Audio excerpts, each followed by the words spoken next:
Hey guys, Andrew here. Welcome back to Drew Tutorial. And in this video, I'm going to show you how to delete all emails on your Gmail account. So if you have a Gmail account and you have a bunch of email here that you no longer need and you just want to delete all of those emails, I'm going to show you how. So before I show you how to delete all emails, in order to delete a single email, you can either open up the email and you will find the information here, and you can easily go ahead and click delete on the upper left hand side. You have the delete icon, and that's going to delete an email. Another way how you can delete an email is if you hover over that email, you will see towards the right hand side where it says delete, and you can simply click on delete from there as well. Another way how you can delete the email is if you right click on the email, you have the option to delete an email as well.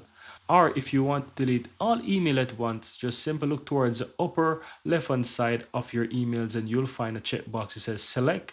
If you click in that, it will select all email at once, and you can just simply click on the delete button to delete emails, and you will clear your inbox just like that. And that's it guys, very easy and very simple how to delete emails or how to delete all emails on your Gmail account.